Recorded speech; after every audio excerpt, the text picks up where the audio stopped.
Trump might have chickened out, or it might be Iran that chickened out. Let's have a look. Listen. We have breaking news out of the White House.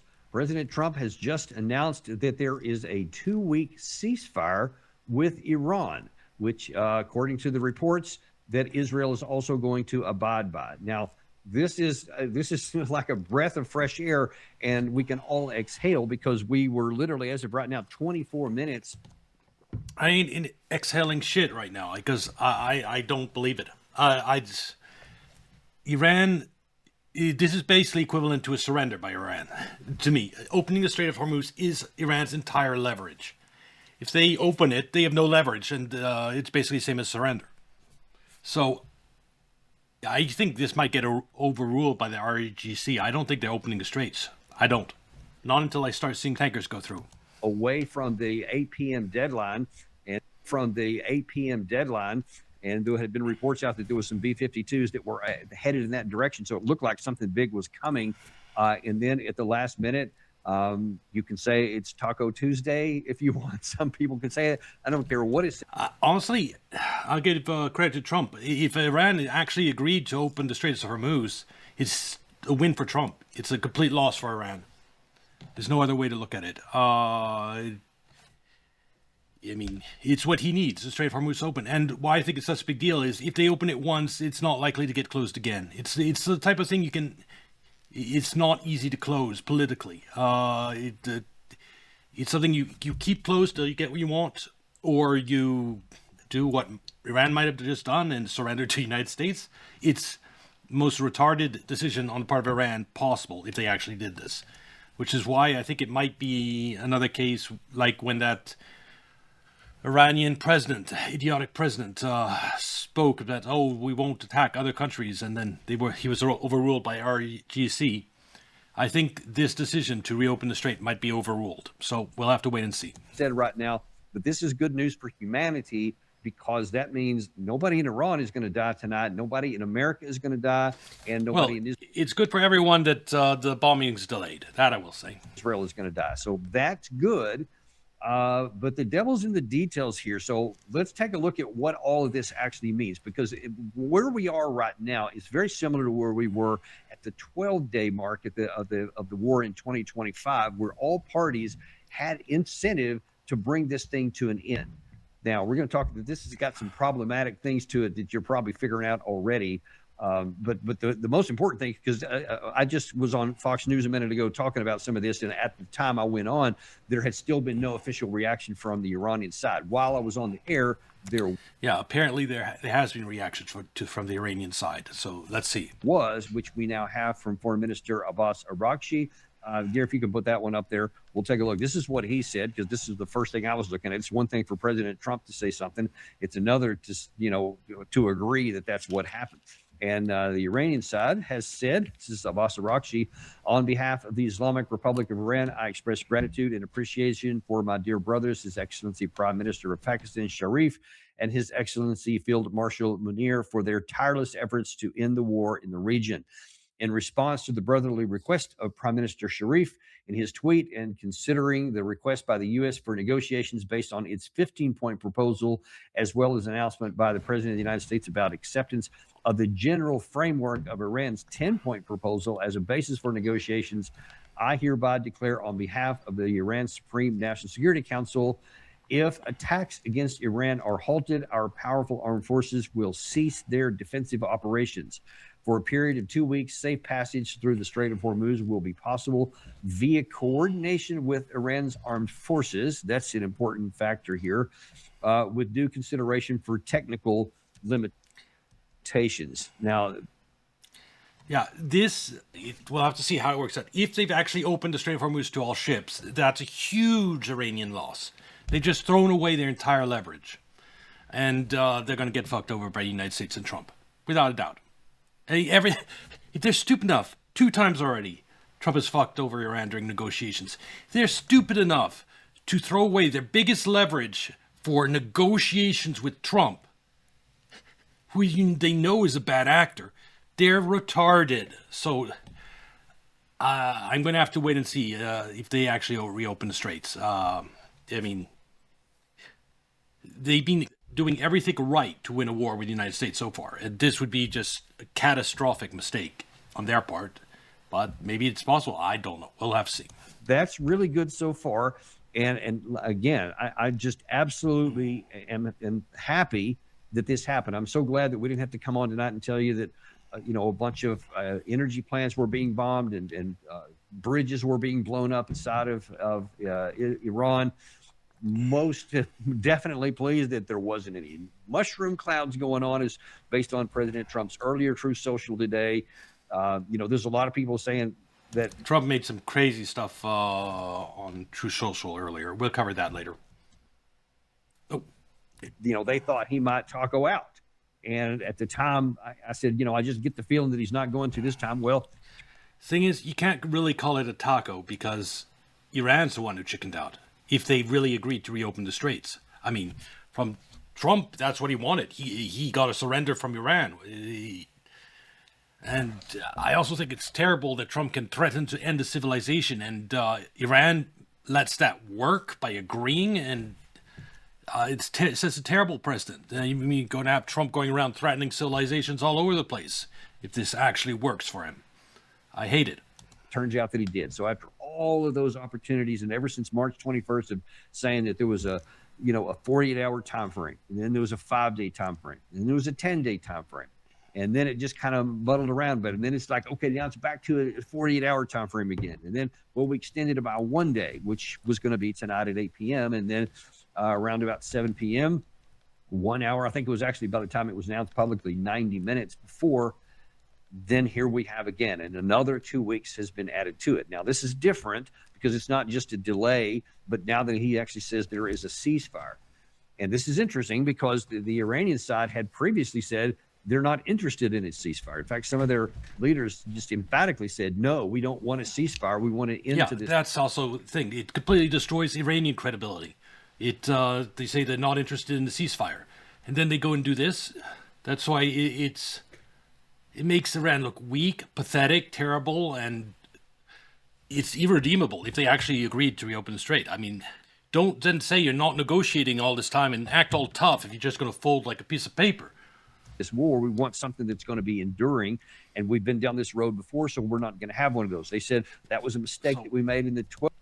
That's why I think even if this decision on part of Iran is real, it's going to get overruled. I bet you. 12-day war by agreeing to it. So they said we wouldn't do that again. And yet, here we are. Now, it could well be, and probably was, that the threat of President Trump and using the dire language he did, that they thought, man, we're going to get hit with something pretty heavy tonight. And if there is a way out that we can get something we want, then that's going to be great. But that's the issue. Why would you trust Trump, though? After everything, all his betrayals, he'll just bomb you again anyway. Here, a ceasefire is one thing. Stopping the flow for the moment, that's one thing. That's important. But getting to a negotiated settlement, that's going to be difficult. We have to be honest. It's going to be difficult for the Israelis as well, because they have a lot of incentive to have this ceasefire come into effect because they were taking so much heat and so many hits. Only way I see maybe this happening is if Russia was involved behind the scenes and China actually helped set this up. Maybe then it's I don't know, but apparently it was Pakistan doing this. They were starting to really, even their casualty count was starting to go up. So they have motivation to, but also there's this whole element inside that did not want a ceasefire any more than the Iranian side did. They wanted to keep pressing, and they wanted to keep those American bombs flowing because many of them in Israel were willing to pay the price up front for the perceived advantage that they would get later on by trying to destroy the Iranian regime and turn it into a Syria where it was just fractured and it was no longer going to pose a serious threat. Yep, that's what the goal probably in Israel is. The regime change, but better than that even, is a fractured Iran. Could be that they have recognized that ain't going to happen. And that was predictable before, but if you knew anything about Iran, if you knew anything about their history, if you knew anything about their geography, their culture, all those things mitigated against that. But there was some people that were just so blind and lusting for power and for the destruction of Iran that they were willing to take the risk, and they didn't care how much their own country suffered. They certainly didn't care how much the Iranian side suffered, and so they launched into this war and did everything they could to undercut it. Remember, as recently as like 4 or 5 days ago, the United States was trying to coordinate a negotiation with a former Iranian official who was subsequently assassinated by the Israelis. So the guy that we're talking to trying to bring this about, the Israeli side assassinated him. So in President Trump's letter, he said the Israeli side agreed to it. And there's a couple of other things here. If you can bring that President Trump back up there. Let's kind of go through that piece by piece. President Trump said, based on conversation with Prime Minister Shehbaz Sharif and Field Marshal Asim Munir of Pakistan, wherein they requested that I hold off on the destructive force being sent into Iran and subject to the Islamic Republic of Iran agreeing to the complete, immediate, and safe opening of the Strait of Hormuz, I agreed to suspend the bombing and attack Iran for a period of 2 weeks. Gary, if you can roll that up a little bit. This will be a double-sided ceasefire, he says, and it's not really clear what he means by double. So what happens tomorrow if the Strait of Hormuz isn't open? Because this was just announced, so it's hard to tell. Will ships actually be able to go through the Strait of Hormuz? If they do, I mean, again, it's basically an Iranian surrender. So I'm so skeptical. Study, because there are 3 sides in this, but we'll continue on. He said the reason for doing so is that we have already met and exceeded all military objectives and are very far along with the definitive agreement concerning long-term peace with Iran and peace in the Middle East. All right, let's hang on there for a second. So I was reading that and said, hey, hang on just a second. Let me reread that again. Put that, Gary, go back a little bit bigger if you could. He said the reason for doing so is that we have already met and exceeded all military objectives. Yeah, no, we didn't. Gary, if you still have, we used this a little while ago. If you have it, just you can look on it for a minute. Just kind of give me a thumbs up or something down there on the screen. We had the shot of President Trump on the night of the war where he laid out his objectives and things he was going to search for. Just let me know if you can find that. In the meantime, I'll just tell you that the things that they talked about was, of course, initially it was regime change. Then it was, okay, we have to get rid of their long-range missile program. We have to get rid of their Navy, and we have to get rid of their nuclear capability. So they can't have any of those kinds of things. And it was been recently brought up about the nuclear material. Yeah, well, as of right now, the regime is still in power. You assassinated some of their leaders and got rid of a lot of... Just let me show you some stuff from Twitter. That's what I mean, why I'm so skeptical.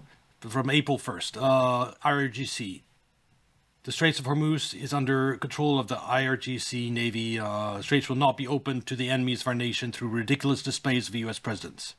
Strait of Hormuz closed will never open again. So if they then just open it, Trump threatens to destroy Iranian civilization and they just cave like weak little puppies.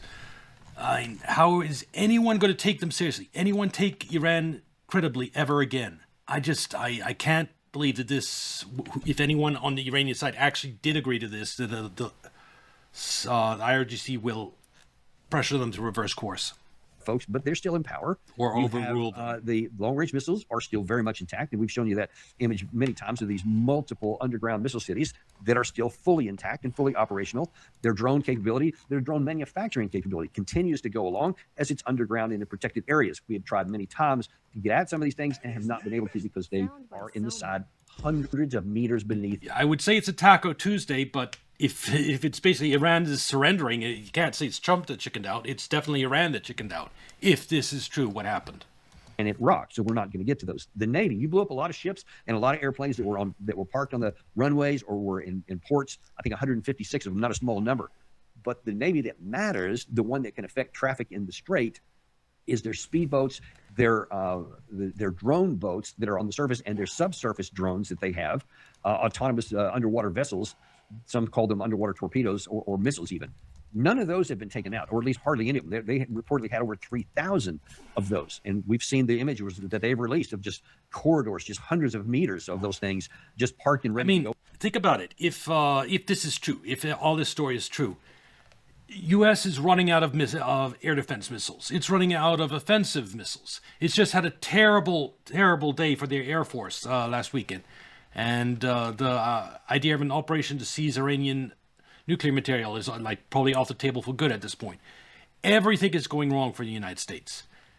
To have Iran just basically agree to open the Strait of Hormuz, Trump isn't giving up anything. He hasn't made any concessions to Iran whatsoever. He just made a threat to destroy the civilization. And if Iran, just based on that, chickens out, I mean, you know, I side, well, not side, I think that even apart from, I think, one, it was a terrible decision militarily to attack Iran.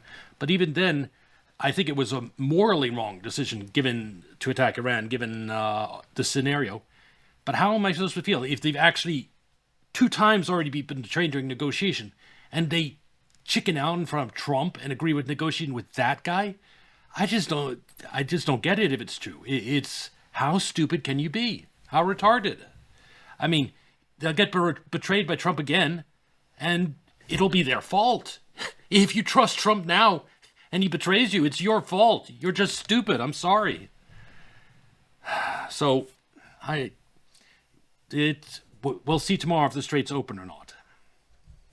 I think opening the Straits doesn't mean open trade with the U.S. They'll probably put embargoes on the states and refuse to sell oil. Well, what you said, that's not opening Straits. If opening the Straits, they've talked about the passage of all ships, no restrictions. That's opening the Strait. And if they do that, they basically trust Trump for negotiations and throw away all their leverage in the Straits of Hormuz. It's just absolutely retarded on Iran's part. And if they are not agreeing to let all tankers through, then the Straits aren't open, and this story is a whole big. It's nothing. So we didn't get rid of the Navy. We didn't get rid of their missile capability, their drone capability, or that reprocessed material. It's still there somewhere, and the government says so. You can't claim that you have accomplished. Oh yeah, right now the Straits of Hormuz are open for Iranian ships, Chinese ships. It's to just close to the United States. In the context of Trump threatening them and saying open the Strait of Hormuz, he's not talking about that. He's talking about Gulf allies ships. He's talking about all ships. And if, from what they're saying in his ceasefire or whatever, it's the ceasefire is conditional on the opening of Strait of Hormuz, Trump said. And opening of Strait of Hormuz, it's not opening with restrictions, it means opening. And if Iran achieved such leverage by taking control of Strait of Hormuz, agreeing to open it, it'll be really hard for them politically to close it again. They could, but politically it'd be easier just to keep it closed than to open it and then close it again. All of your military objectives, because you've accomplished none of them, is the truth of it. I think we've won. We've knocked out their Navy, their Air Force. We've knocked out their anti-aircraft. We've knocked out everything. We're roaming free. From a military standpoint, all they're doing is clogging up the Strait. But from a military standpoint, they're finished. Yes, all they're doing clogging up the straits. That was the point where Iran was scoring its victory. They've agreed to give that up. Iran basically is surrendering, in my opinion. Yeah, that was March 20th. And this is, April the 7th. So if we had achieved all of our objectives, I promise you there would be no ceasefire. If we had won this militarily, the last thing we would have done is to end this. The idea that one of the guys on Fox was asking me, well, President Trump initially said a 4 to 6 week period, and this is the 6th week. So we're kind of close to that anyway, getting this wrapped up. So it's kind of in his time frame, isn't it? I said, well, no, because none of those things have been accomplished. And I promise you, if Trump bombs Iran's supreme leader and he can walk away with only having the Strait of Hormuz closed for 1 month, and that's the only consequence he has, that's a huge Trump victory. The whole thing that I said Trump is screwed about Iran is on the thing that Iran wouldn't basically. I've said it. The only way Trump gets out of this alive is if Iran decides to show him mercy and surrender to him. How was I supposed to know that Iran might actually do that? It's just so retarded and insane on part of Iran to surrender to the bad faith actor that's attacked them 2 times during negotiations. I just don't get it. Why would they surrender and show mercy to Trump? Well, it does. What they say doesn't matter. It's their leverage. It's the war. If they open the Strait, they've lost. Period. It's their means of victory. I've said it. Their means of victory was keeping the Strait of Hormuz closed. Democrats win the midterm. Trump gets impeached. That is their absolute clear path to victory. If they open the Strait, that path is gone. And Trump can bomb them at will. He doesn't care about the rest of the Gulf states. And yeah, it weakens their position so much, and it allows Trump to survive politically. Allows the guy that killed their supreme leader to claim a victory, he doesn't. Another month of the Strait of Hormuz closed, and that alone might be enough to completely wreck the Trump presidency. It's just if Iran chickens out right now, Trump might and basically surrenders, keeps the Strait of Hormuz open forever. There's a chance that Trump politically survives. That's why I will have to wait and see if the Strait actually opens, but it would be Iran deciding to show President Trump mercy and surrendering to him and giving him, I think it would be just disastrous for Iran. We're a couple We'll of see. weeks away from wrapping this up, as Jack Keane said a couple of days ago. That we're further along. Remember, General McKenzie, man, if I was still at CENTCOM, I'd be really happy because I can't believe how far along we are on this thing. We're ahead of schedule. Then no one would have sought a ceasefire. If you could have had a military victory that would have actually accomplished your objectives, then naturally you're going to press your advantage. You're going to say, in a couple of weeks, I don't have to worry about negotiating. I don't have to worry about having any kind of the other side having a say in anything. I mean, it's self-evident. But I get it. He can't admit that had been agreed to between the United States and Iran, but a 2-week period will allow the agreement, the finalization to be consummated. Now, you may remember that I think it was on yesterday's show, President Trump was asked that question, right? It was the day before, that, hey, Iran replied to your 15-point plan with a 10-point plan. And he said, oh, it's kind of interesting, but he just dismissed it, said, not good enough. Not something we're going to worry about at all. Not acceptable. Remember that? Remember how categorical he was and how dismissive he was when he was asked that at the press conference that we showed you? Now he's saying, of course oil would dip a lot. It would be fantastic for the oil markets if this happens. It's fantastic for the United States if this happens. I mean, it's just the only person getting screwed if this happens is Iran. Throwing away their leverage and surrendering to the United States, it's great for the global economy. It's great for Trump. It's great for the Gulf states. It's just Iran's just going to get completely fucked. That's the only thing. We can work with it. That's fine.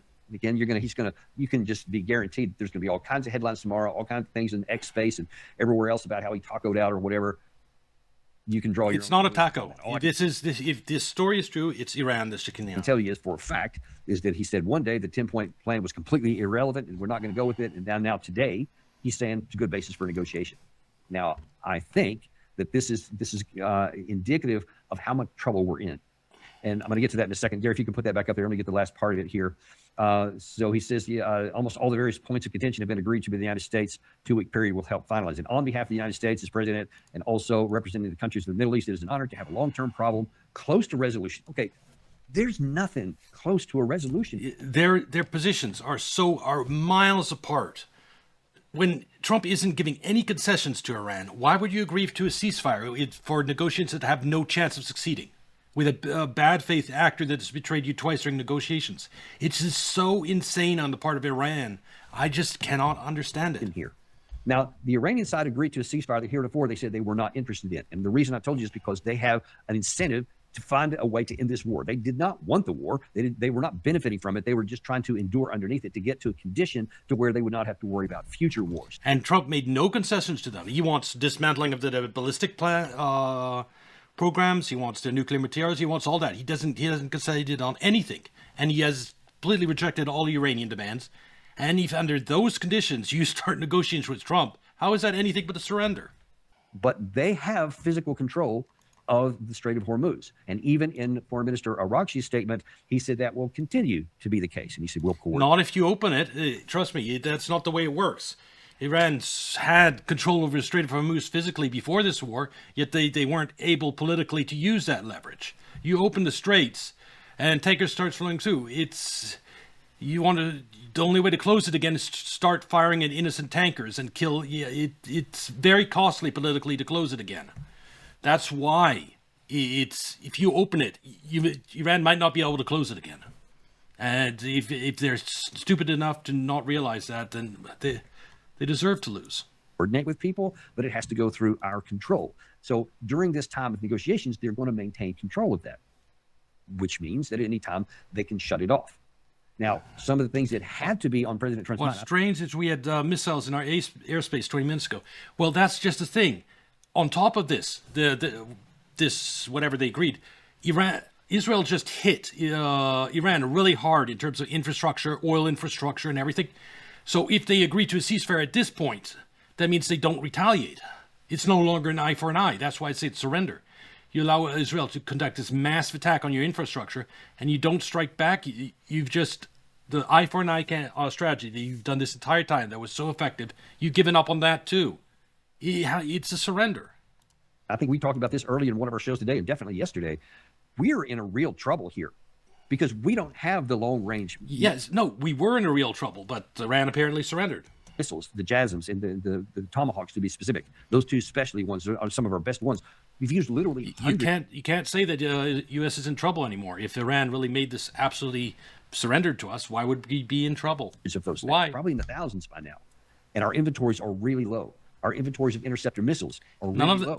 None of that's mattered if Iran's just basically conceded not to attack us. Israel is already suffering from the Arrow 2 and Arrow 3. More than a week ago, they were at critical low positions here. The THAAD system also very low, but the Iran side was continuing to fire missiles, and the Iran side was hit too. Now, strangely enough, if the report are to be believed, Iran's basically surrendered to the United States, and that's no other way. They'd agreed to open the Strait of Hormuz, and it's I don't think it'll stick. I don't think they'll actually open the straits. If they're that stupid, I mean, they deserve to lose, Iran. I bet I've been ranting against it for the last half an hour. Right before this was announced, there was an attack on a petrochemicals factory and an aluminum plant inside of Iran. You hear that? That's what I mean. Israel just did that. Now, is the RC not going to respond to that? Because they just declared a ceasefire. So are they going to not retaliate for that destruction that Israel did? And if they did retaliate, then the ceasefire is not on. What's going on? That's why, I mean, I think the civilian leadership in Iran is doing stuff that's completely undermining its military. And unless the military is able to come in and knock their heads, say, quit this shit, Iran basically is losing the war because of weak civilian leadership. Very, very important for their economy. So obviously we knew we were going to agree to this thing, and yet we still launched those attacks that hit. Well, also while I was on the Fox News a minute ago, Trey Yingst was reporting that there had just been some alerts inside of Israel where there was some kind of attack coming in. And I don't know at the moment what was hit, but I can only imagine that it was a response to say, yeah, we're going to have a ceasefire, but you're not going to hit me in two really important targets. Like right before you tell me there's going to be a ceasefire, we're going to retaliate in kind. So we'll see what actually got. Yeah, that's what I mean. It's the ceasefire isn't on yet. But that just shows you the difficult nature of this, because this is going to be really hard to facilitate, because, you know, the Israeli side does not want a ceasefire. There's a hardcore element there that wants to keep going on. Now, there are other elements in Israel that definitely did. They're sick and tired of living in bomb shelters all the time. They're sick and tired of seeing their apartment buildings get hit or any of these other military sites. They've been suffering more casualties of late. So there's support for the war is down, but it's still overwhelmingly supported in Israel. Element this does, but there's another element. We got to be honest. Inside of Israel, that doesn't care even about their own casualties, because they just had this obsession about bringing Iran to its knees. Well, now it's pretty self-evident they're not going to be able to. And we're running low on every kind of weapon system you need. And unless he's going to amp this up and do something foolish like go to nuclear weapons, they're not going to be able to. The whole coalition together, the U.S. and Israel, to combine all of this, we simply don't have the ammunition. So we have to go to, so either you're going to have to ramp up and go to the next level and take it, you know, up into the stratosphere and go with a nuclear weapon with all the bad things that could come from that, or you're going to have to go down to this path. Now, President Trump, we talked about this 100 times. He can't admit defeat. He's never going to admit defeat. He's never going to admit it was wrong. And you see in that. Yeah, he isn't. But that was what I thought was required to end this. But I didn't think there was a chance that Iran would actually surrender.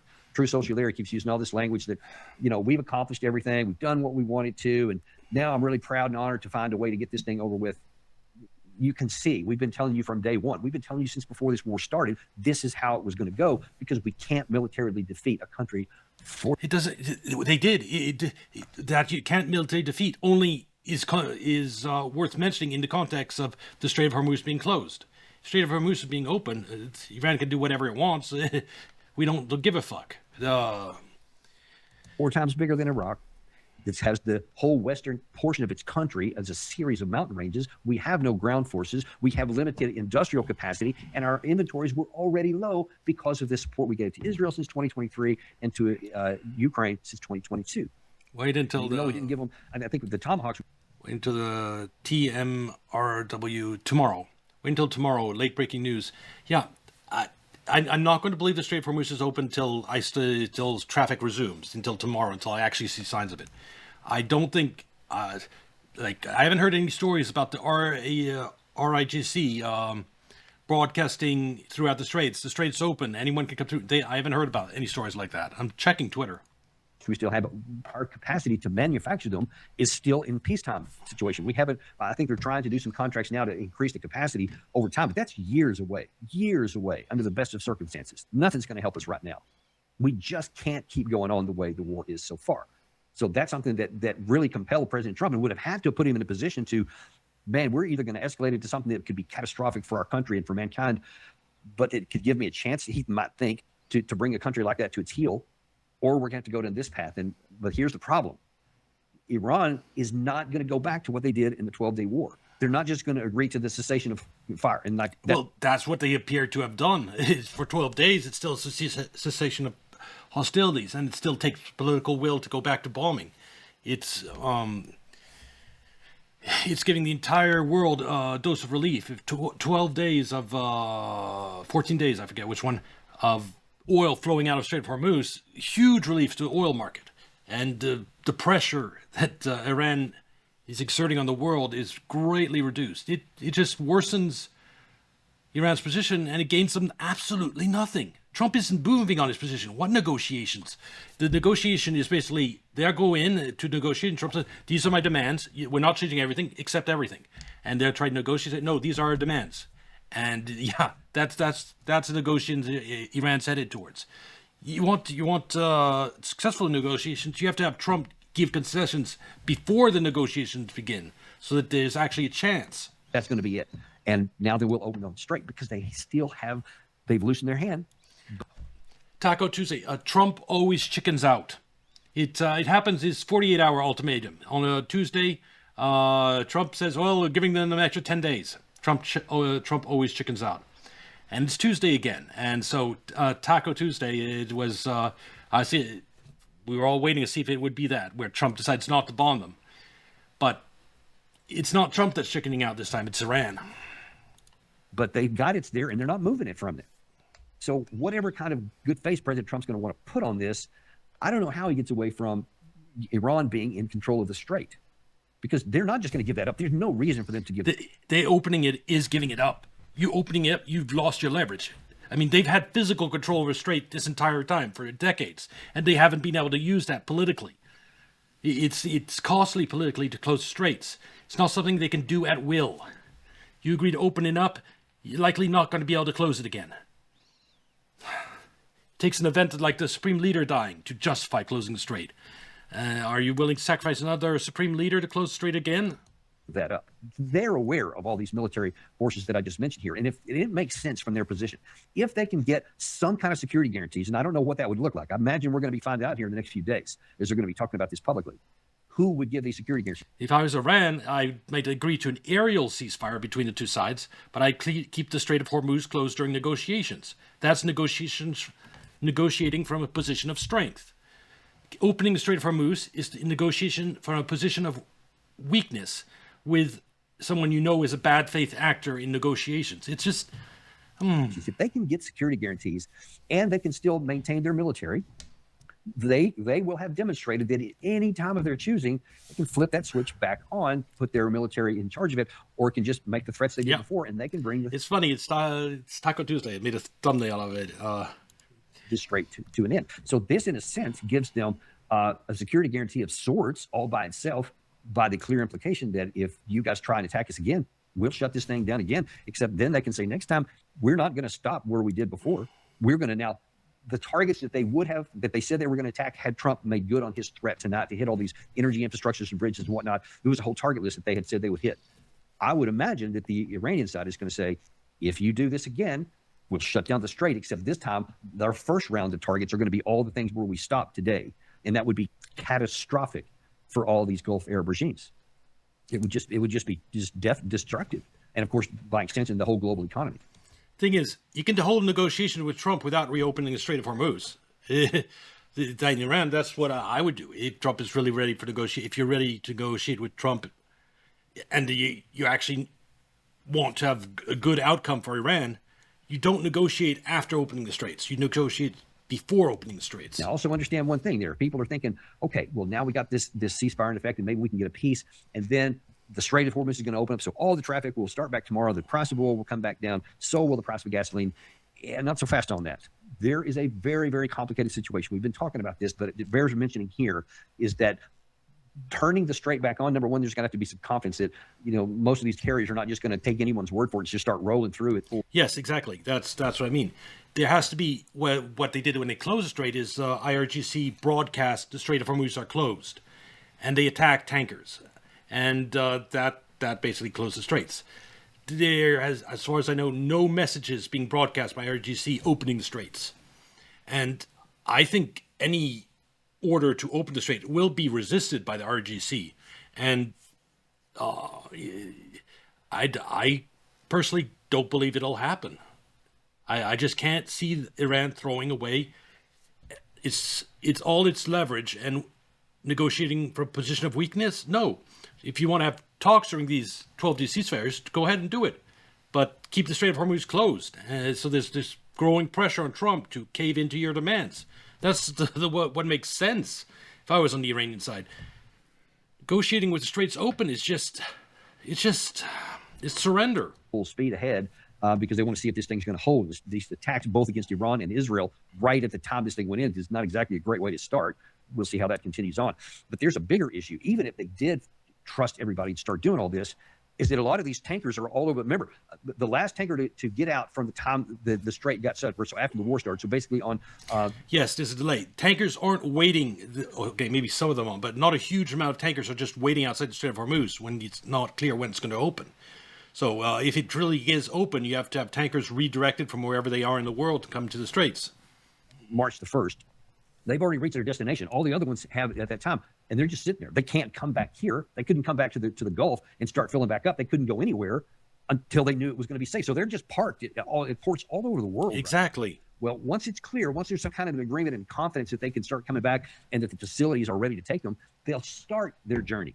So that could be 10 days, it could be 15 days, 20 days in some places, 25 for those that are the furthest out in Asia, I think. So they first of all. So the even under the best case scenario, if this goes through and Iran opens the Strait of Hormuz, it's still going to be bad in oil markets for probably next 6 months, but nothing compared to what it would be if the Strait of Hormuz remained closed. Got to get back here. Well, and then they can't just be a mad rush on the Persian Gulf. They had the traffic that was really well controlled over many years, where there was about 100 ships a day, sometimes 130. It would come in 130 that would go out, and it was tight traffic in that strait there, but it was something that was easy to coordinate because they had a good system in place. Well, you can't now. Then there hasn't been that. So now for all those ships that normally would be rolling through, now then they're all sitting out here and they can't bum rush the place because then they're going to be tied up getting in there. So there has to be some kind of slow pace to start getting them back in where they can be handled coming through. That is an issue, but it's really a smaller issue. It's straits are big enough for ships going in one direction and ships going in the other. So just form in a line and start going in one direction, and then form in a line going out the other. It's not that complicated. Yeah, there'll be a bottleneck, but because everyone's trying to do it at the same time, but it's like a day or two extra transit. And that the facilities themselves, whatever that pace is going to be, and believe me, all these oil experts are going to be figuring this out. We're going to be burning the midnight oil for quite a while to try and figure out how to do this and then communicate it to all these transport companies. So that's going to have to be figured out here. And then they're not going to do that till tankers start going through the Strait of Hormuz, until they're absolutely sure it's actually opened. But slowly unwinding and getting back into a system of normalcy, it's going to take 2 or 3 months at a minimum to get all this stuff back going in again. So you can just count on there's going to be high prices for a long time, because I think we're at what's the number right now? Let's see, I believe I looked at that earlier. We are currently sitting at just high prices. But if it does open now, Trump might be able to survive politically. It's Iran showed Trump mercy for some reason. I guess bombing the supreme leader is the way to bring Iran to heel. It's next time we have an issue, we should bomb the supreme leader again. It's so effective. It was completely worth it if Iran chickens out this way. Just on this news, 17% drop in the price of oil. It's down to $95. It was 113 when the evening started. It's down 17% on that good news. So that's helpful. That's the belief that everything is going to get better is going to drop that down. But the fundamentals of the market and the physical supply and demand issues are still going to hold the day. So maybe good news now, but it hasn't, nothing's been worked out yet. There's no peace deal, et cetera. So, the devil's in the details. We'll see how all this is going to work out. But just understand that it's great news tonight. Nobody else died. No Americans died. No Iranians died. No Israelis. Yes, I'm happy at that. I'm happy that Trump decided not to bomb Iran, and that the Gulf's oil infrastructure isn't going to go up in flames. I'm just a little bit sad and disappointed that Iran's going to get fucked over again because it has weak-ass leaders that can just be bullied around with random threats by Trump, which is what the entire world will take away from this if this goes through. I mean, Trump threatens to destroy civilization, then you go, oh no, we're so scared and we surrender. That's basically what this looks like. Please die. So I'm happy with that. But just understand there are a lot of details still to be worked out. A lot of people. I mean, if they were going to open the Strait of Hormuz and do negotiations, the worst time to do that is right after Trump threatens to destroy civilization. It just makes you look so pathetic. Do it like yesterday or the day before, when Trump. Don't want this ceasefire. Many in Iran don't want it because they say, no, let's keep fighting until we drain the United States of all of their offensive and defensive missiles, and then they're left that we can just issue terms. You have those in Israel that says, no, don't stop now. Iran is as weak as they've ever been. They keep saying that nonsense, but they believe it. And so they said, no, let's just keep going here. We can't let them off the hook because then what has all this been for? And certainly we'll see what Lindsey Graham ends up saying. I don't know what he'll say publicly, but he's been the biggest cheerleader for this. And before Jack Keane, you may recall, very much, we'll probably show this on tomorrow's show, how he was emphatic, do not have a negotiated settlement. He said, if at the end of this, the Iranian regime is still in control it was, then it will be a strategic loss for us. Remember when he said that? We do, and we'll be showing that tomorrow. He's one of many. So there's a lot of opponents and a lot of enemies of this because a lot of people don't care about the people. Just be honest with you. A lot of these players could care less about death and destruction and anything else. They care about their issues and their advantages, and they're going to try to press them to get. So this is going to be a very, very difficult thing. I hope that they have success for everybody's sake, for the global economy's sake, and for the price I pay at the gas pump. My name's being honest. I'd love to see that go down. It's already gone up over $1 here since this thing started, and I wouldn't mind having a cheaper day at the pump. But that's what we got for you right now, folks. That's all we know. I'm sure things will keep happening overnight. We'll be sure to bring it to you first thing in the morning, but we will see you tomorrow. Daniel Davis Deep Dive. Yep. Thank you for the update. Hormuz. Let's see if there's any other breaking news. Anyway, let's go to some of the other stuff I have. Of course, keep this in mind in the context of Iran surrendering. The U.S. is reaching the limits of its physical military capacity as it enters into. Yeah. The U.S. is basically at the end of its rope in interceptors, offensive weapons, and everything. The global economy is crashing. Iran's leverage is at the absolute highest. Why would Iran surrender and open the Strait of Hormuz? They're insane. They're retarded. If that's really the case. Something of this U.S.-Israeli conflict with Iran. We can put up this Bloomberg article. U.S. deploys bulk of stealthy long-range missiles for Iran war. To put this into some context here, we had two carrier groups. I mean, President Trump's threat of raining down hell, that would require all the rest of U.S. weapons. We wouldn't have anything left for a war with China, or over the Strait of Taiwan, for example. It wouldn't be madness for the United States. That were in the region. One of them, because of what they said as a result of a laundry fire, but I think more accurately as a result of just being deployed for too long. This is the Gerald Ford was sent to down to Venezuela to carry out the operation there against Maduro, and then they were told they were going home right after that. Instead, they steamed across the ocean, headed over close to Iran to take part in that, along with the Lincoln aircraft carrier group.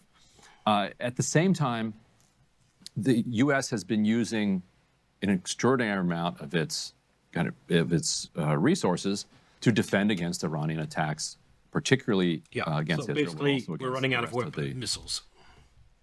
All right, what's going on, everyone? So I want to talk about this video is about the tweet Trump put out earlier today, which is completely unhinged, and why I'm so angry that after that tweet, Iran decides to surrender.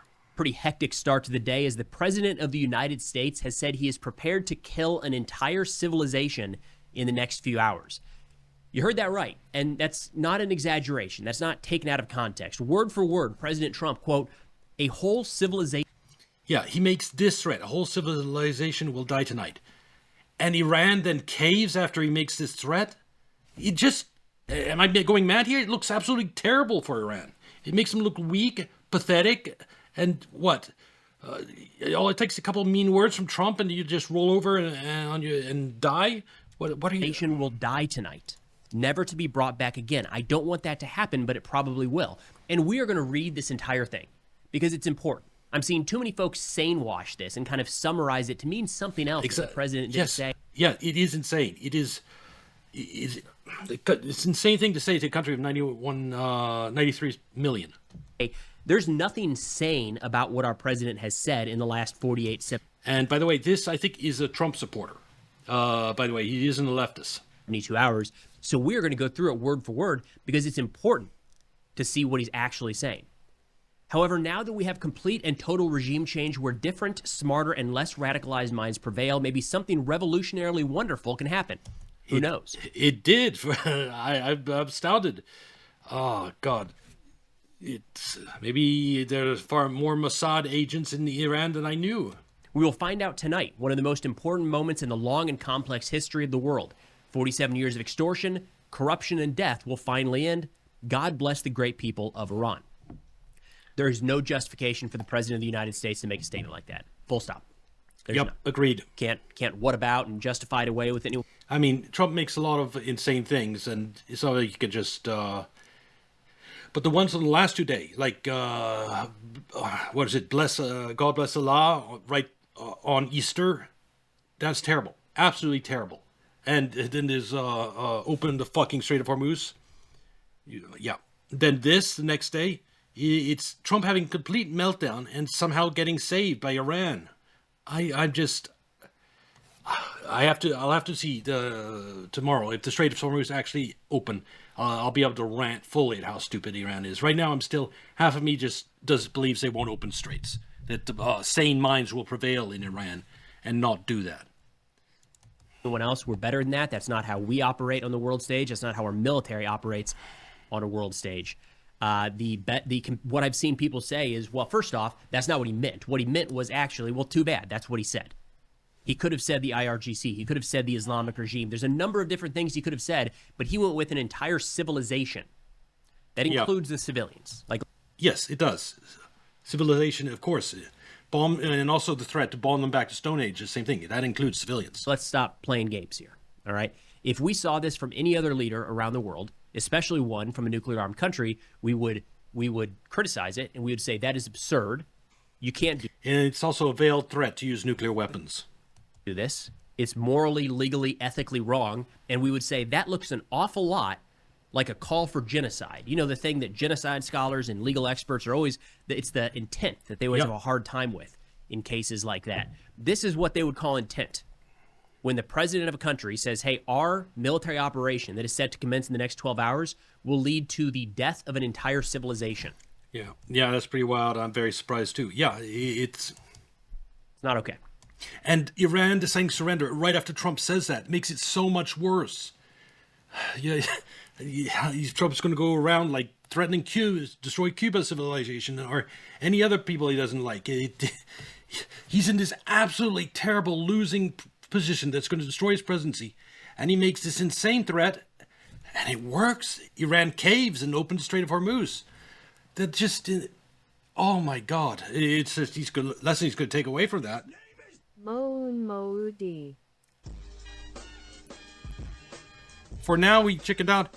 Yeah, I'd be saying that about Trump too. But if the stories are true, if that statement by Iranian leadership is true about them opening the Strait of Hormuz, then it's Iran that's chickening out.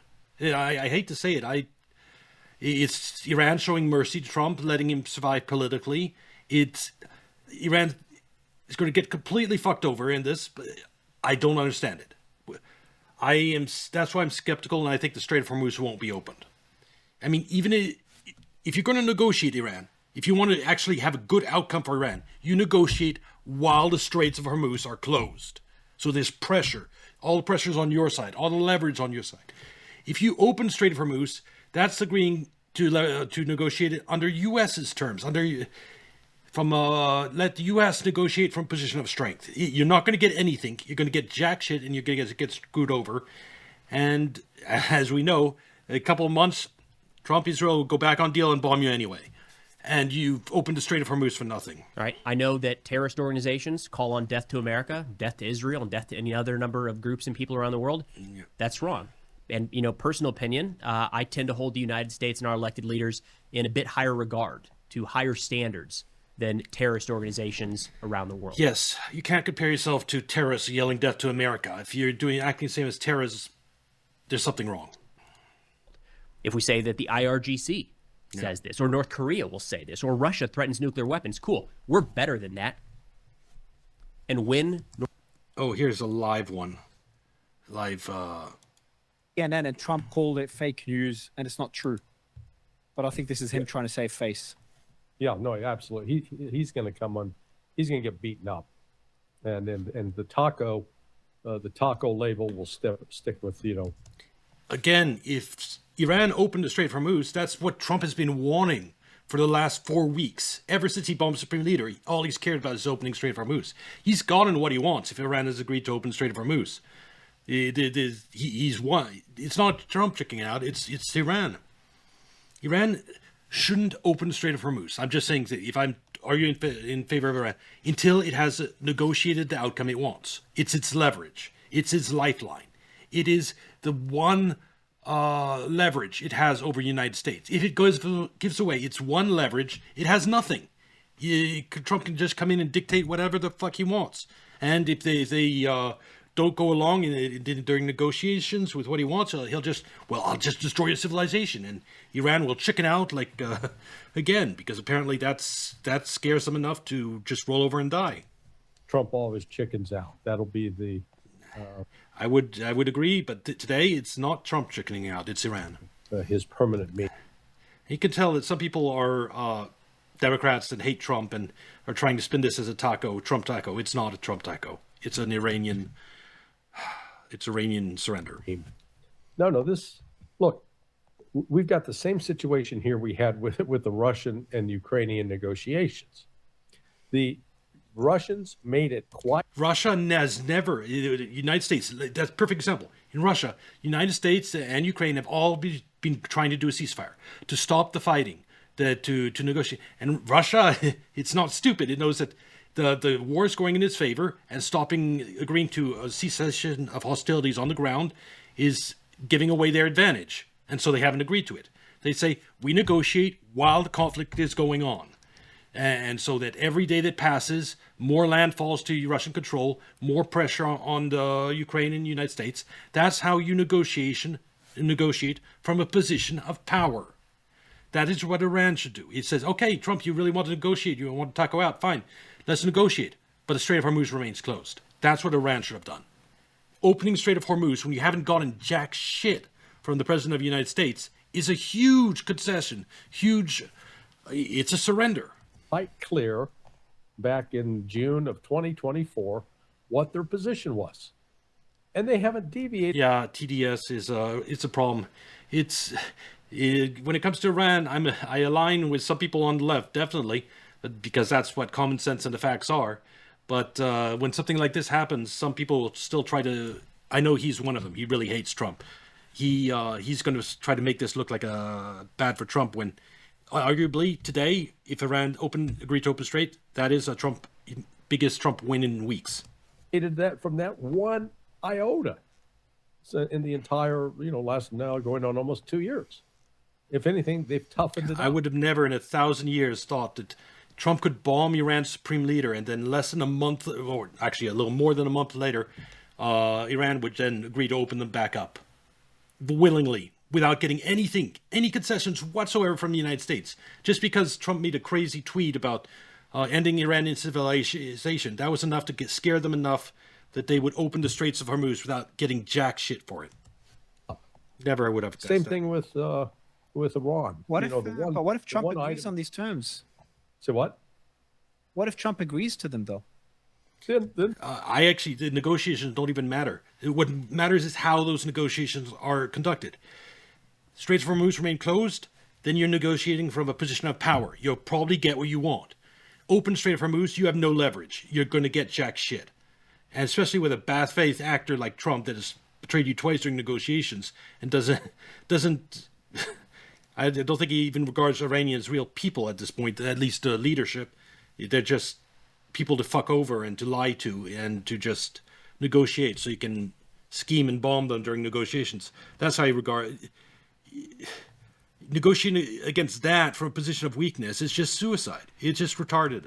They'll have a deal, but Trump won't agree to him. He's already said, and the way it's being reported, I was looking it up. Yeah, how happened is 12 days from now, Trump will say, these are my demands. These are still my demands. I'm not compromising anything. Surrender to me. And then they'll say no. And then they said, okay, you keep the Strait of Hormuz open or I'll bomb you to hell. Yeah.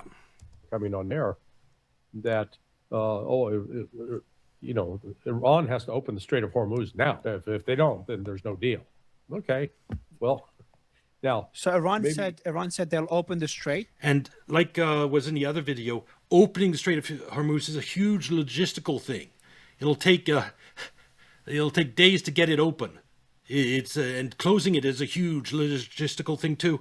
You have to make the threat, broadcast it, and yeah, it's complicated. So you don't agree to open the Strait of Hormuz. It's not something a decision that can be easily reversed. You've opened it. It's open. Period. Fuck you. If you think if Trump screws you again during negotiations, well, you've just opened Strait of Hormuz. It's open. You're in the same position before, except no leverage. He can continue bombing you to his heart's content. And charge $2 million a ship along with Oman. Sorry, the $2 million a ship was a number from before. They said, let me get you the exact thing. I don't want to get you the wrong report and get ahead of myself. The breaking Iran and Oman will charge passage fees throughout the Strait of Hormuz in accordance with a 2-week ceasefire plan, according to AP. Iran plans to use the funds for reconstruction, while it is unclear what Oman will use their portion for. Yeah. So now this would get into what depends on what the definition of open is. Very good point. So Iran's definition of open means, ships can come through as long as they pay. Donald Trump may think it means... Again, right there, just what they just said, that's another concession. Right now, Iran is the only one charging a toll. If they've agreed to share that toll with Oman, it means it's another huge concession that why would you... means that anybody can go in and out without paying, but they may say just the fact that ships are being allowed to sell in and out, paying the fee, but not getting shot at will give it the illusion of being open. No, the fee, if they can transit with the fee, it's still open. The fee is just a little bit of extra cost. It's not, the whole problem is you've had all this oil that can't move. The oil can move, the straits are open. It's, yes, oil, it'll put a little upward pressure on oil if there's a fee from the transit, but compared to the oil prices will come down so much, it won't matter. Very good point. So is the open, does open means open for all? Does open means open according to Iran's terms? And I think it's the latter. Yes, you're absolutely correct. If that's the case, if it means open in the same way it's been for the last 3 weeks, which means friendly nations get their ships through, neutral nations get a fee, and hostile nations get nothing, then Iran agreed to jack shit about opening Strait of Hormuz. Opening Strait of Hormuz in the context Trump is talking about and demanding is all ships being allowed through. And that is what he's saying when his ceasefire. He's obviously implying. Has Iran agreed to that? Right. Do you know how much money, Larry, do you know how much money they're going to make? 98 billion if they charge $2 million a ship, 96 billion. A year? That is insane. A year. 2 million a ship. Well, if they're sharing it, it'll be half that. I think it's 8 billion a day, I think, a month, I think it was. Okay. That would be, let me get you the exact numbers. I did the math if it's earlier. a month, that'll work out 96 billion a year. Exactly. That is there. It is 8 billion a month. So yeah, that's a shit ton of money. Hey, they got a lot of rebuilding to do. And they have a lot of rebuilding to do. I do think that thing is smart. Like the asking of reparations, to the United States, that's going to be there's no way Trump could ever agree to that. And why bother? Just charge a toll on ships passing by and use that money for reconstruction. It's the same effect, and you don't have to worry about Trump okaying it. You can just impose it. It's a much more reliable way to get money for reconstruction. if they've got that kind of cash flowing in, they're not going to have an unemployment problem in Iran. They'll be looking to have people come to work. Workers who used to get exploited into, in Abu Dhabi, Dubai, or Qatar, or Saudi Arabia, they may be going to Iran and working construction and actually getting paid a decent wage. This the Gulf is now transformed. It's a whole new ballgame. What existed prior to February 28th will no longer exist. It's under new management, so to speak. Well, we'll see. I still think negotiating from a position of weakness is just idiotic, retarded. If you want to negotiate with Trump and thinks, keep the Strait of Hormuz closed during negotiations. It's what Russia did in Ukraine. It's just, yes, they've had all these rounds of negotiations, but they've never stopped the fighting. Their leverage is the fact that they're winning the war on the ground, and they haven't given that up. Speak with Iran. When you're winning, the ceasefire is a gift to the other side. In charge. Can you actually? That's a question, and that's probably a long answer. Do you mind if I ask you that question? I'll disappear off the camera for 2 minutes and come back while you speak. I can hear you, and the audience can still hear you as well. Iran's charging a toll is also a way for Iran to keep some sort of relationship with its neighbors after all this craziness. No, its neighbors are going to hate the toll. The toll is going to make their oil worth less. The toll is coming out directly out of the pockets of Saudi Arabia, of Qatar, Bahrain. It means now instead of selling their oil for $70 a barrel, they have to sell it for $65. So Iran can take a $5 toll off because it's okay. Some of the cost will be eaten up by the people paying for the oil, but the rest of the cost will come out of the price Qatar and whatever sell the oil for. They don't care. They don't care about me anyway. So I think the numbers will go up when I leave. But the question is, and that's something I'm really interested in. What will if this ceasefire holds, how will the Middle East look like? My thoughts were, it will never be the same again. We've talked about this before. It will, but it will be. I thought the change would be more drastic. If Iran agrees to this, it will be different, but not as different as I thought it would be. And I really think the age of Israeli hegemony in the region, them deciding when to bomb Iran, when to bomb the US, when to bomb Lebanon, when to bomb Syria, to threaten Iran. I had my previous guest say, Mario. And like you said, i.e., they could incentivize sanctions, whatever. Sanctions is a great point. The control over Strait of Hormuz was Iran's leverage to lift sanctions on itself. It could tell countries, hey, no oil for you through the Straits of Hormuz unless you remove sanctions. They could force nations around the world to lift sanctions on Iran. That's another huge point of leverage they had. They could say, without even the United States involved, force countries to lift sanctions against Iran. By opening Strait of Hormuz, that leverage is gone. Countries that have sanctions, why would they lift them? Iran is not preventing their oil from reaching them. And the only way to lift sanctions at that point is to get the United States to agree to lift the sanctions. And the United States is incredibly hostile to Iran and won't agree to that. So Iran stays sanctioned. I mean, them finally achieving actual physical control of the Strait of Hormuz, like in practice, not in theory, and closing it. It was their one opportunity to lift sanctions on themselves. And according to this today reports, they've thrown that opportunity away. That's another way it's just so insane. Why would Iran screw itself over this way? Even America's card of saying we're going to bomb you if you don't listen, if you don't do what we say. We're going to bomb you if we don't do what we say. Even that card's been over. And that's another thing. Trump has been saying we're going to bomb you if you don't do what I say for in past like month and a week or whatever. Why suddenly given now? Like, I don't get it. They've just bombed them and they got out of it. So my question to you is, how will the Middle East look like? Yeah, we actually may be moving in the. I hope it turns out that it was just another miscommunication, like that deal with that Iranian president that said, "Well, we won't attack our neighbors," and quickly they were overruled. That's not what we actually meant, and that Iran agreeing to open Strait of Hormuz, it means open in the way it's been for the last months, which means nations friendly to Iran get through, but. In that context, that's obviously not what Trump wants. So, and Iran knows it. So if they're being, I just don't know. We'll have to see what happens tomorrow.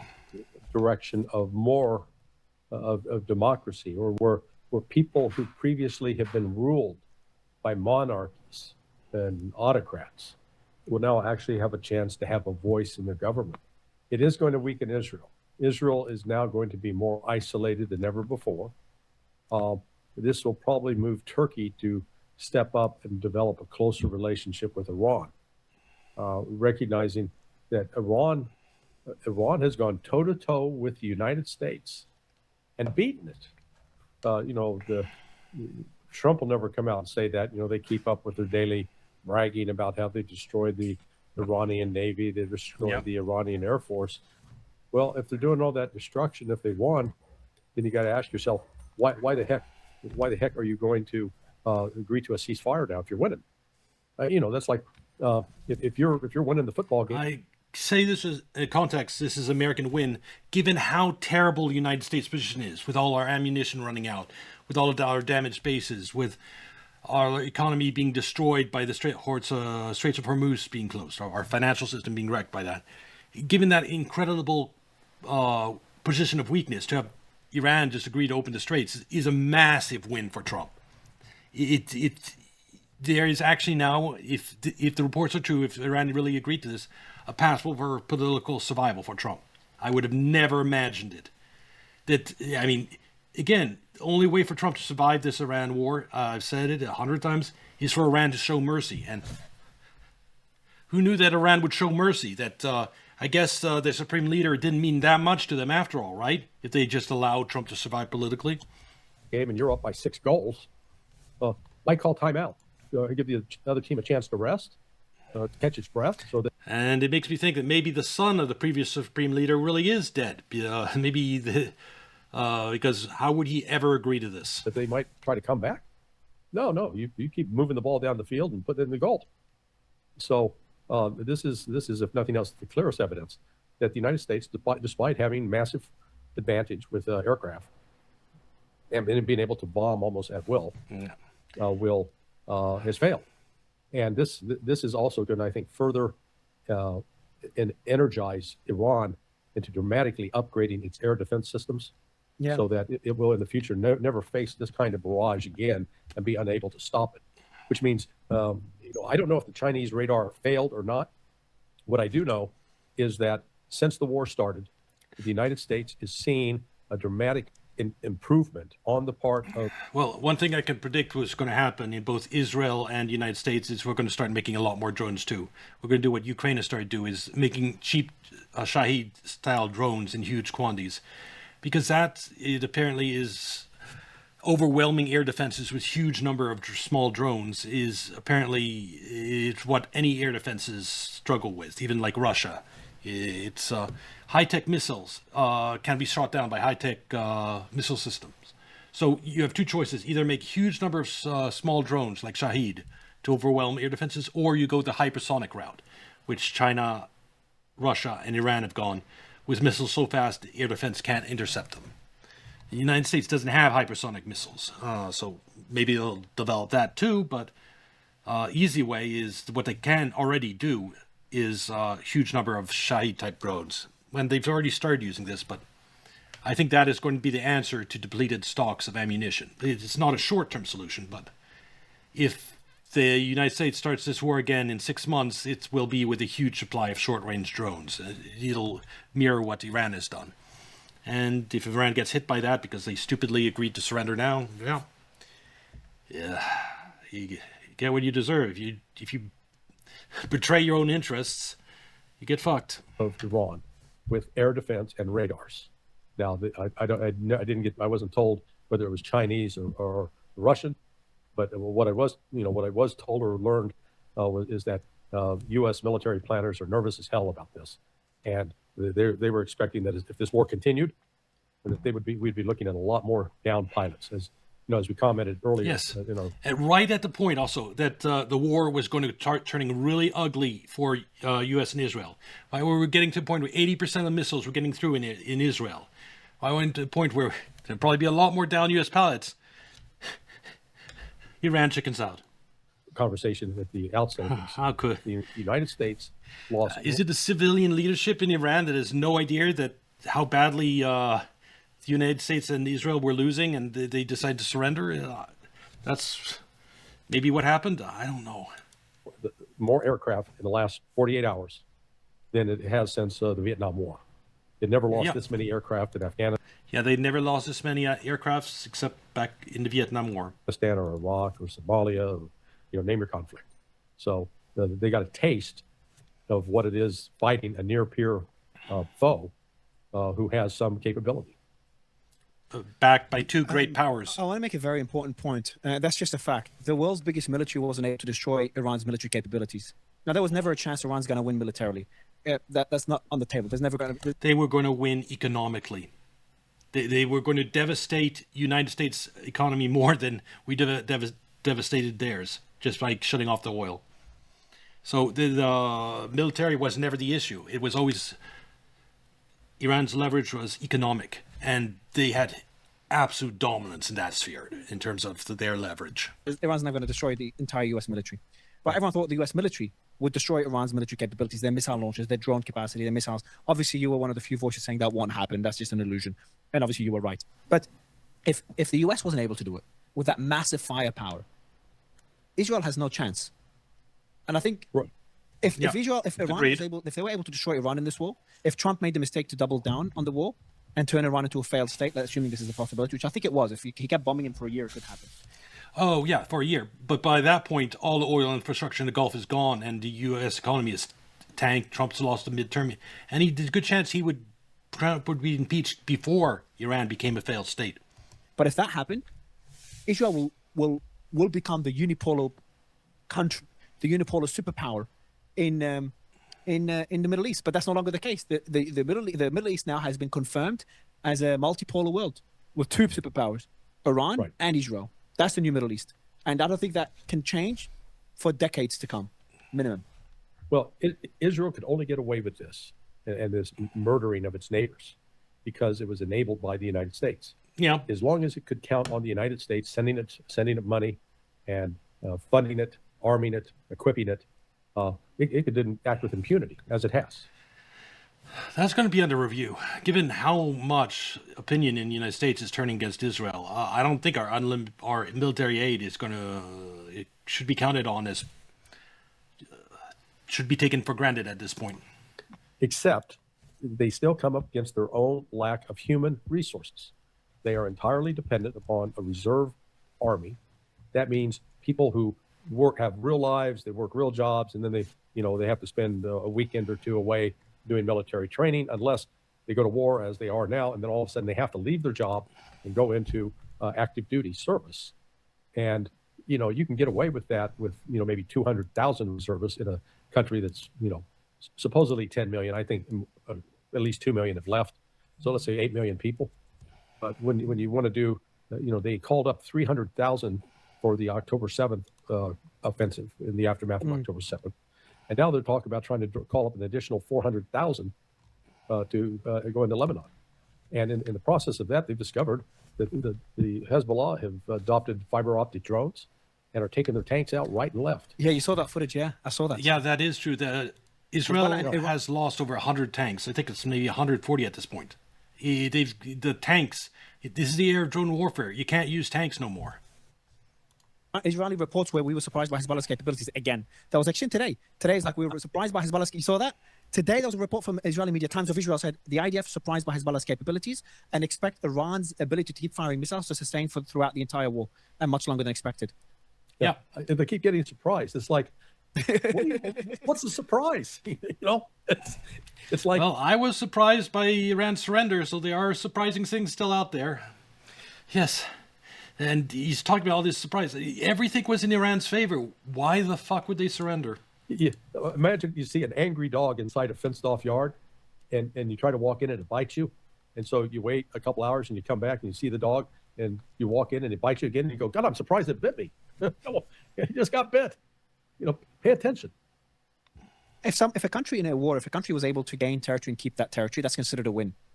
Yeah. Well, a lot of people are attacking me now. I put a post saying, Iran won this war. Don't believe me. Check the terms of the ceasefire. That was like an hour and a half ago, 2 hours ago. And everyone's like, what do you mean win the war? They had all their leaders killed. How can they be winners? Those people just don't understand how warfare works. What did Iran win in the ceasefire? Explain. I was going to tell them, guys, my answer to them is, if Iran was able to capture territory, you'll consider this a win. Do you understand the Strait of Hormuz is worth more than any territory you could imagine in the Gulf, obviously to a limit. But you get the point? Right. People don't understand the value of that. We just talked about the numbers and how, like, Iran will be able to essentially dictate terms to neighboring countries now because they control the Straits. They've proven a card is only worth what the other person believes it's worth. So Correct. the American threat of the American military threat against Iran is only worth what Iran believes that military threat is capable of. Well, we've just seen what it's capable of.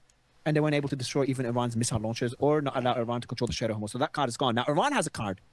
We can bomb the hell out of the Strait of Hormuz, and we can bury things so deep that even B-2 bombers from the US cannot bomb them, cannot destroy them.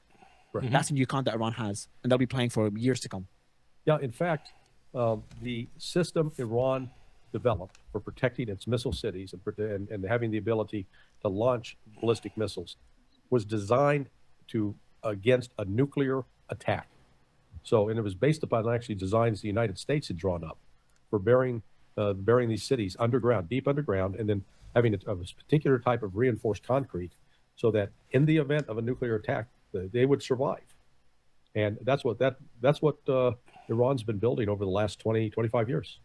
And it's been, I did not realize it was been, designed to withstand even nuclear weapons. That's interesting. he's been inside them. And they're really something to see. And I'll send you, let me see if I can put it into the chat, a video that if you watch it, I think you'll find it quite instructive. There it is. Check it out. Are you putting it on the YouTube chat or the Twitter X chat? I'm here on Zoom, so whatever. No worries. You send it through there. The team will send it to me. Let me In the put it on. meantime, the missile says Mushtaba made the. Yeah, she'll send it through, and the team will forward it. The Mushtaba, since his announcement to stop the attacks on the other countries. Mm-hmm. Hold on. Does that mean? Sorry to interrupt. Will Iran force ships to use the yuan or give them discounts if they use yuan? Imagine that. They're gonna have to pay for yuan. Yeah, this is. Yeah, the system is with Iran. Chinese love this deal. What an end to the war. Obviously, you're an American and I'm someone that believes in democracy. So for people that want democracy to flourish, that's not good news. But for China and for Iran, this is incredible news for them. China will be able, because when Iran controlling the Strait of Hormuz, that de facto gives. If Iran controls the Strait of Hormuz, de facto China controls the Strait of Hormuz because Iran and China are like this right now, especially. Russia too.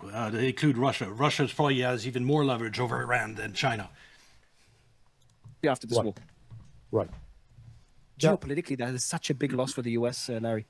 Well, Yes, it might be geopolitically, but Americans care jack shit about geopolitics. They're not following that. This is a win for Trump in that it'll bring down oil prices and he might be able to save his presidency. So it's a huge win for Trump that way. He was in a scenario where I couldn't even foresee a possibility of that happen. And he somehow managed to get Iran to agree to open the Straits. So from my perspective, compared to how bad his position was, his negotiating position was, this is a huge victory for Trump. it was a self-inflicted wound. They Yeah, didn't have- Overall, yes, it's a defeat for United States. It's going, geopolitically and everything, but for Trump, this is going to be a win because compared to guaranteed like impeachment and guaranteed defeat of Republicans in midterms, this is better. It is. He gambled and he lost. I mean, the reality was Iran was willing to make a deal with the United States. That's what's so shocking. Such a great deal. It was such a good deal. Yeah, that was shocking. Such a good deal for Trump. For Iran, no. Why the fuck would you make a deal? Agree to? They haven't made a deal, by the way. The two sides weren't talking. What they have done is they've agreed to a ceasefire to begin negotiations. And why the fuck would you negotiate from a position of weakness? If you say, sure, Trump, you want to negotiate? Sure, we'll negotiate. But the Strait of Hormuz remains closed until we come to successful negotiations. That's what you do if you want to get if you want to have leverage in negotiations. This agreeing thing to open the Strait of Hormuz is just absolute weakness on Iran's part. Don't try to spin it any other way. Yeah. They were going to give up their nuclear program and get the enriched uranium. What more could you ask for? Now they want enriched uranium, they want a nuclear program, and they want the Strait of Hormuz. Well, if you wanted all that, why are you agreeing to open the Straits? With the Straits open, you don't have any leverage to force the United States to agree to it. Yeah, no, that's the interesting, when you look at that 10-point program, they don't, enriched uranium is not on it at all, either having it or not having it. So, I think they deliberately left it off because they knew that could be a potentially. No, I thought look at this. People are calling this because of Trump's comment. Oh my God, some people. Because of Trump's comment, they're like, how Trump called it some report from Nigeria. People are believing that, like, so someone's like, that's fake news from Nigeria, you retarded foreigner. What? Oh, boy, that's the way. Let's call names. That's No, it's all. retarded. Sorry, ignore the retarded foreigner. Sorry, I could have skipped it. That's if people are believing this is fake news from Nigeria. They don't understand. This is Iran's position since the get-go. Now, does that mean it will be the position on Friday? No, that should be clear. On Friday, we'll determine what the actual terms are, because that could be just a PR win by Iran. So, I don't think they'll be able to convince the US to control the Strait of Hormuz. It'll have to be for a limited period of time. I don't think it'll be permanent for the toll booth. I don't think they could do it permanently with the Gulf and the US and Israel accepting it. Now, you might say they don't need to. It's just, maybe it's just so difficult. Considering the amount of the damages, in order to repair all that damages, they need to have it open, that toll for a while. To imagine. Maybe it's such a big loss for the US and the Western world and the Gulf for all American allies. Let's turn it around. What could the U.S. do to change that? That's the counter argument. Yeah. Get back to the wall. Get back to the wall. They have no. I'm not saying there's not a military solution. There is, but it is a solution that's so costly, so labor intensive. Yeah. You're talking about having to maybe mobilize 2 to 3 million men. You're talking about having to land and take control of an entire coastline that stretches at least 100 miles and more likely 200 miles north to south, and then penetrating into the interior another 300 miles, because you've got to take out any places that could launch drones or launch rockets. Now, so that's, can you draw up a paper and say, there is a military solution, but it's going to cost a lot in terms of lives. It's going to be very, very costly in terms of the expense of supporting it, and it's going to require an enormous number of men, which that also brings a cost. Or compare it, what's the other alternative? Well, the other alternative is a diplomatic solution. And the diplomatic solution is, okay, we're going to monitor and we're going to pretend that we're like one of those guards at the doorman at a popular nightclub. And we're going to decide who gets to come in and who gets to stay out. And the ones that got to come in, they got to, tip us. And if they want to leave, they got to tip us. So if you get paid, coming and going. And for the United Arab Emirates, for Qatar, for Saudi Arabia, Kuwait, that's going to be, they're going to have a significant attitude adjustment in dealing with Iran. Now, Qatar's already there, as is Oman. So they're actually in pretty good shape. It's going to be the Saudis, the Kuwaitis, and the Emiratis that are going to have a tough time. And, I left Bahrain out of this. Bahrain, I think, they're going to take it back. Iran's going to take Bahrain back over. They just kick out. Wow. Kick out, you think Iran could be? You think Iran after this win? You know how Trump, after the win in Venezuela, he became very audacious and he got into this war that was a big mistake. Iran could do the same thing if they get audacious after this. Could they start wanting to expand and make it become aggressor?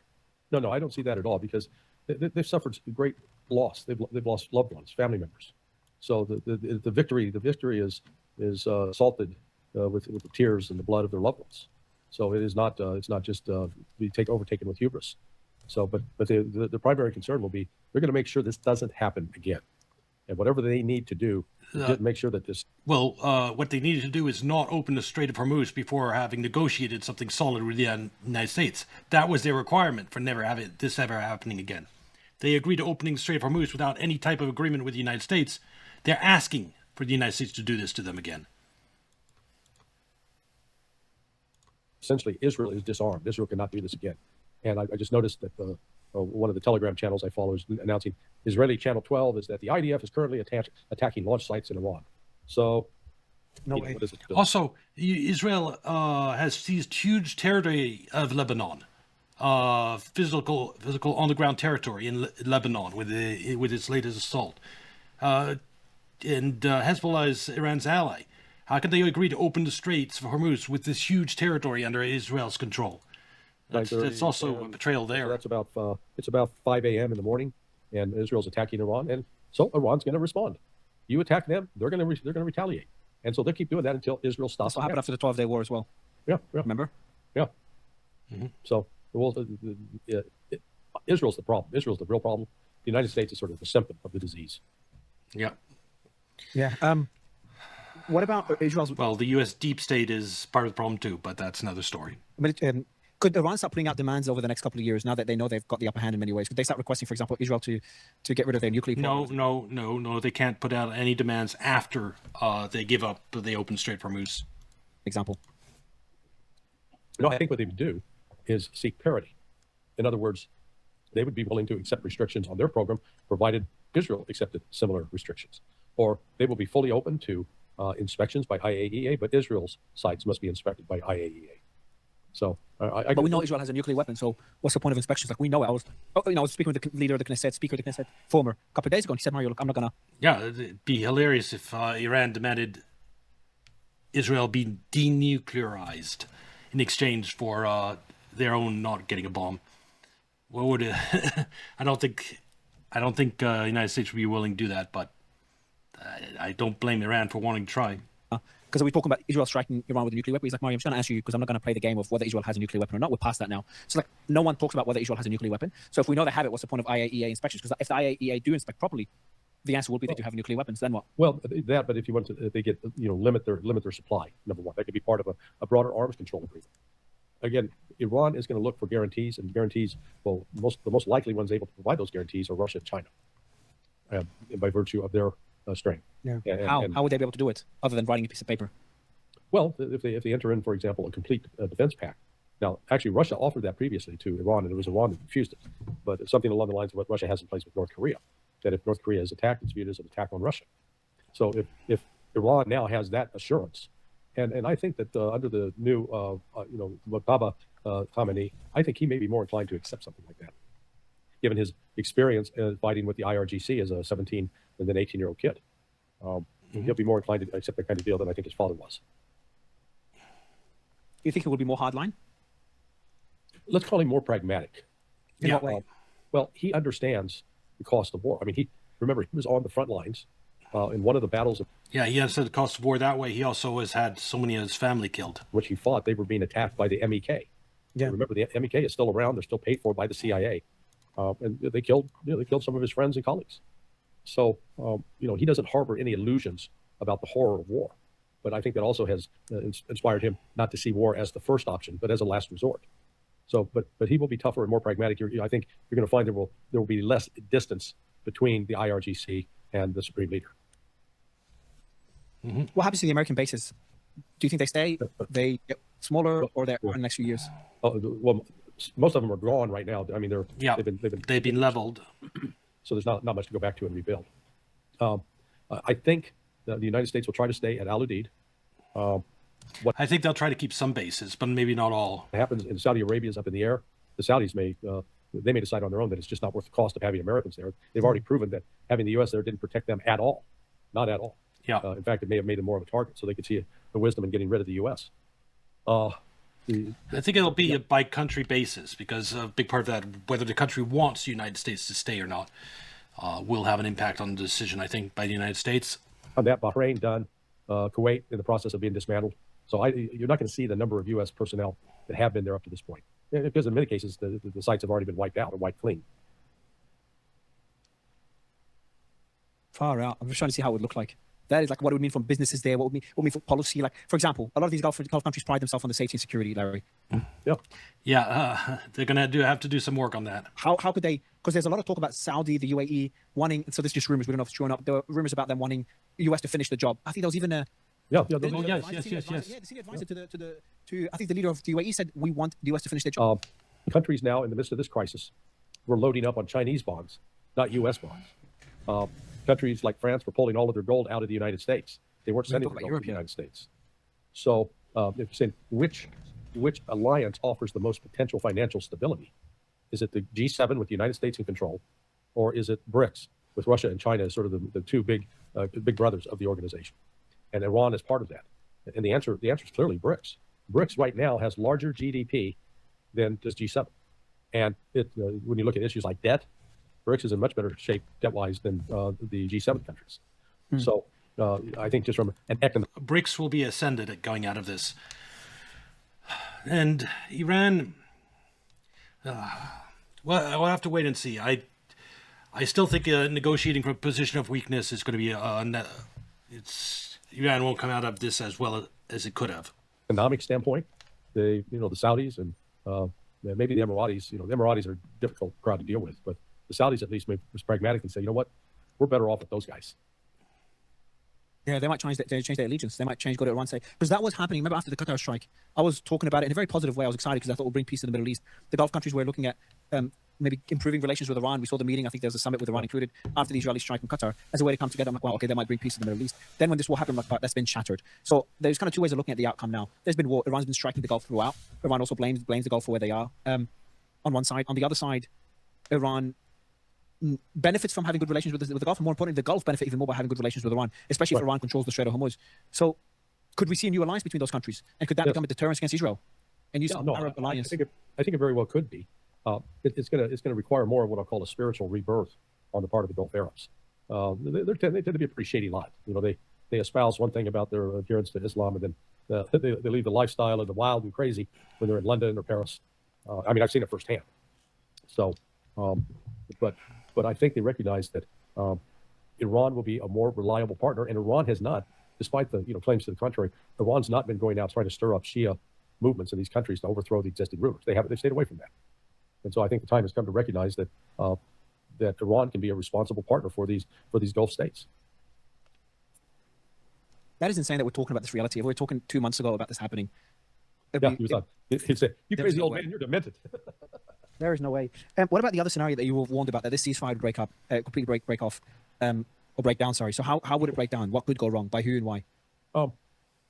Israel will launch a strike that Iran perceives as coming. It's coming after the deadline, and they'll view that as a violation, and they'll start back up. I see. Israel's also going to be really working the scenes to try to corner. Well, I think I'm going to leave this here for my Iran section. I think we've covered everything, and now it's just a matter of waiting. First issue, does Iran actually open the Strait of Hormuz? We'll know by tomorrow. And I'm skeptical it'll be a full opening, but we'll see. If it is, then next step is to watch what happens with negotiations. And it's Trump might come out of this alive politically, if given if everything is as it seems. It appears, against all odds, Iran has decided to show Trump mercy. Who knew? Anyway, like and subscribe. Come watch on Kick or Twitch, and I'll see you in the next video. Bye.